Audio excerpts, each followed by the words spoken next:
ఓం నమో భగవతే వాసుదేవాయ. వైశాఖ మహాపురాణం 4వ అధ్యాయం. నారాయణం నమస్కృత్యం నరం చైవ నరోత్తమం దేవీం సరస్వతిం వ్యాసం తతో జాయ ముదీరయాత్.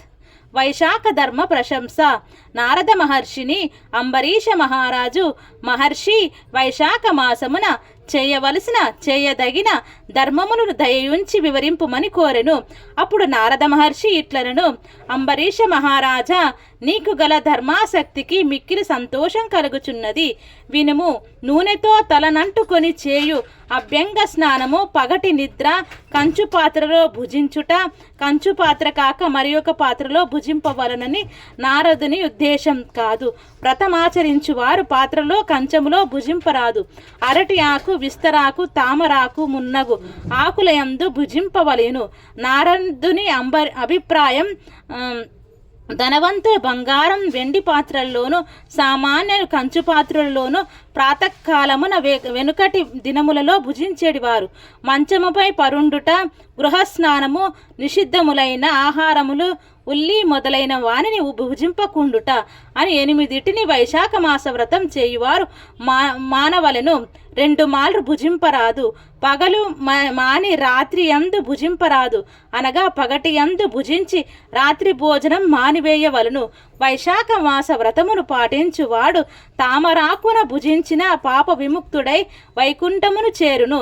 వైశాఖ మాస వ్రతం పాటించుని వారు ఎండలోను నడిచి అలసిన వారి పాదములను కడిగి ఆ జలమును భక్తి శ్రద్ధలతో తలపై చన్నుకొనవలెను.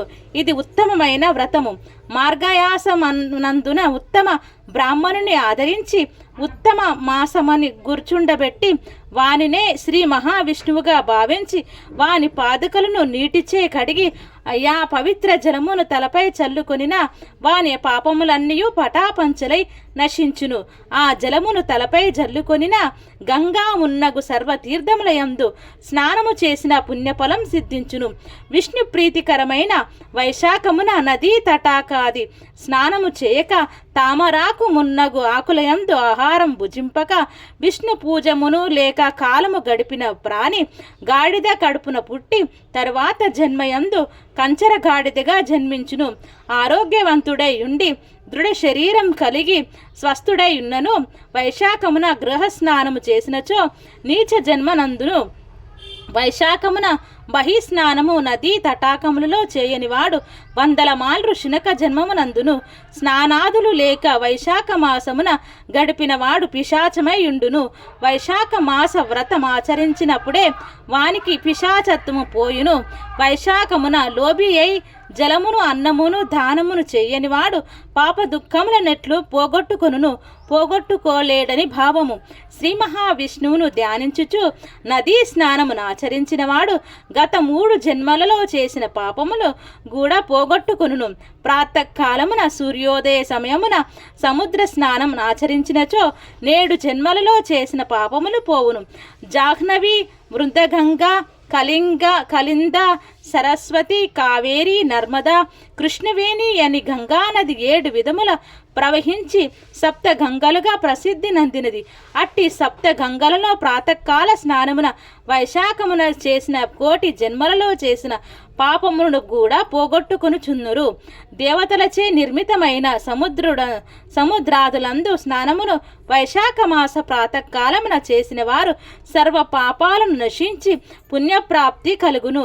గోపాదమంత ప్రమాణం గల బహిర్జనమున లోతు లేకున్నను 6 బయట తక్కువ జలము సెలయేలు గంగాది సర్వ తీర్థముల వశించును. ఆ విషయమును గమనించి భక్తి శ్రద్ధలతో వాని అందు స్నానమాడవలెను. రసద్రవ్యములతో క్షీరముత్తమం, క్షీరం కంటే పెరుగు ఉత్తమం, పెరుగు కంటే నెయ్యి ఉత్తమం. నేలల్లో కార్తీక మాసము, కార్తీకము కంటే మాఘమాసము, మాఘము కంటే వైశాఖ మాసము. ఇట్టి వైశాఖమున చేసిన పుణ్యకారమైన వ్రతము, దానము మున్నగునవి వటవృక్షం వలె మరింతగా పెరుగును. కావున నిట్టి పవిత్ర మాసమున ధనవంతుడైనను దరిద్రుడైనను యథాశక్తి వ్రతమును ఆచరించుచు బ్రాహ్మణునకు యథాశక్తిగా దానమియ్యవలను. కందమూలాదులు, పండ్లు, వ్రేళ్ళు, కూరలు, ఉప్పు, బెల్లము, రేగు పండ్లు, ఆకు, నీరు, మజ్జిగ మొదలగు వానిని నిచ్చినను కలుగు పుణ్యమంతను బ్రాహ్మణునకు దేవతలంతటికీ వారికి ఈ మాసమున వ్రత దానములు చేసినచో నెట్టి ఫలితం లేదు. దానము చేయని వాడు దరిద్రుడగును. దరిద్రుడగుటచే పాపములు నాచరించును, అందుచే నరకమునందును. కావున యథాశక్తిగా దానము చేయుట ఎట్టి వారికైనను ఆవశ్యకం. కావున తెలివి ఉన్నవారు సుఖమును కోరుచు దానము చేయవలెను. ఇంటిలో ఎన్ని అలంకారములున్నను పైకప్పు లేనిచో ఆ ఇల్లు నిరర్ధకమైనట్లు జీవి ఎన్ని మాస వ్రతములు ఆచరించినను వైశాఖ వ్రతం ఆచరించనిచో వాని జీవితమంతయు వ్యర్థము. అన్ని మాసముల వ్రతముల కంటే వైశాఖ మాస వ్రతం ఉత్తమము. భావము: స్త్రీ సౌందర్యవతి అయినను గుణవంతురాలైనను భర్త కలిగి ఉన్నదైనను భర్తను ప్రేమించుచు భర్తృప్రేమను కలిగి ఉన్నను వైశాఖ వ్రతం ఆచరించనిచో ఎన్ని లాభములున్నను వ్యర్థములే అని ఎరుగుము. అనగా సర్వశుభాల లాభములంది యువతలను వైశాఖ వ్రతం చేయనిచో వారికి నున్నవన్నీయు నిష్కలములు వ్యర్థములని భావము. గుణములెన్ని ఉన్నను దయాగుణము లేకున్నచో వ్యర్థములైనట్లుగా సద్భ్రాతము లేనట్టిది చేసినను వైశాఖ మాస వ్రతము చేయనిచో ఇన్నను వ్యర్థములగును సుమా. శాఖ సుపాదులు, కూర, పప్పు ఎంత ఉత్తములైనను ఎంత బాగుగా వండినను ఉప్పు లేనిచో వ్యర్థములైనట్లుగా వైశాఖ మాసమును చేయనిచో ఎన్ని వ్రతములు చేసినను అవన్నీ వ్యర్థములే యగును సుమా. స్త్రీ ఎన్ని నగలను ధరించిన వస్త్రము లేనిచో శోభించదో అట్లే ఎన్ని వ్రతములను ఆచరించినను వైశాఖ వ్రతం ఆచరింపనిచో అవి శోభించవు. కావున ప్రతి ప్రాణియు నీ విషయమును గమనించి వైశాఖ మాస వ్రతమును తప్పక ఆచరింపవలను. సూర్యుడు మేషరాశి అందుండగా వైశాఖ మాసమున శ్రీ మహావిష్ణువు దయను వైశాఖ వ్రతమాచరించి పొందవలను. ఇట్లు చేయనిచో నరకము తప్పదు. వైశాఖ స్నానాధికములచే సర్వ పాపక్షయమై వైకుంఠ ప్రాప్తి కలుగును. తీర్థయాత్రలు, తపము, యజ్ఞములు, దానములు, హోమములు మొదలగు వానిని ఇతర మాసముల్లో చేసినచో వచ్చు ఫలముల కంటే వైశాఖమున వ్రతము పాటించిన పైన చెప్పినవన్నీ చేసిన వచ్చు ఫలములు అధికము. వైశాఖ వ్రతము మిగిలిన అన్ని మాసములలో చేసిన వాని కంటే దీనిని ఫలములు చేయుము.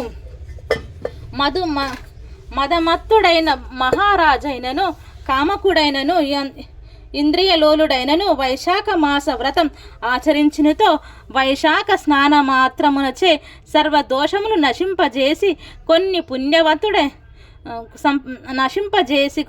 పుణ్యవంతుడై వైకుంఠమును చేరును. వైశాఖ మాసమునకు శ్రీ మహావిష్ణువే దైవము. వైశాఖ మాస వ్రతారంభమున స్నానము చేయుచు శ్రీ మహావిష్ణువును నిట్లా ప్రార్థింపవలెను. మాధుసూదన దేవేశ వైశాఖే మేష గౌరవౌ ప్రాతస్నానం కరిష్యామి నిర్విఘ్నం కురు మాధవ. పిమ్మట స్నానము చేయొచ్చు ఈ క్రింది శ్లోకమును మంత్రమును చదివి అర్థము నీయవలెను. వైశాఖే మేష గౌభాగ్నౌ ప్రాతస్నాన పరాయణం అర్హం తేహం ప్రదస్యామి గృహాణ మధుసూదన. గంగాయా సరితస్సర్వ తీర్థాని చగ్రగ్ధక్షతే ప్రగృహేత మయా దత్తం సమ్యక్ ప్రసీదత. ఋషానాః పాపానాం తత్వం యమా సమదర్శనాః గృహాణ్యార్థం మాయా దత్తం యథోక్త ఫలదోవ భవ అని ప్రార్థించి హర్షమునిచ్చి స్నానమును ముగించుకొనవలెను. పిమ్మట మడి బట్టలు కట్టుకొని వైశాఖ మాసమున పుష్పించిన పువ్వులతోనూ శ్రీ మహావిష్ణువును పూజింపవలను. వైశాఖ మాస మహిమను వివరించి ఈ శ్రీ మహావిష్ణువు కథను వినవలను, చదవలను. ఇట్లు చేసినచో లోగడ జన్మలలో చేసిన పాపములన్నీ నశించును, ముక్తి లభించును. ఇట్లు చేసిన వారు భూలోకవాసులైనను, స్వర్గలోకవాసులైనను, పాతాళలోకవాసులైనను, ఎచటన ఉన్న వారైనను కష్టము కలగదు. వారికి గర్భవాసము స్తవ్యస్తపాలము కలుగవు, అనగా పునర్జన్మ ఉండదు, ముక్తి సిద్ధించును.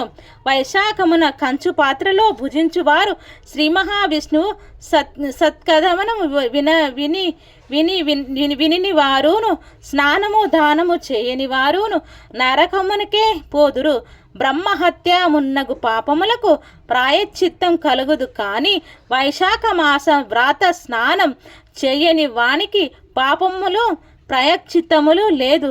తాను స్వతంత్రుడే ఉండి తన శరీరం తన యాధీనములోనే ఉండి నీరు తనకు అందుబాటులో నుండి మాడని వాడును, స్నానమాడక నాలుక తన యాధీనంలో నుండి హరియను రెండక్షరములు పలకకున్నను నీచ మానవుడు జీవించియున్న శవము వంటి వాడు, అనగా ప్రాణము మాత్రముండి వినుట చూచుచున్నను లక్షణములు లేని శవము వలె నతడు వ్యర్థుడు. వైశాఖమున శ్రీహరిని ఎట్లయినను సేవింపని వాడు పంది జన్మనెత్తును.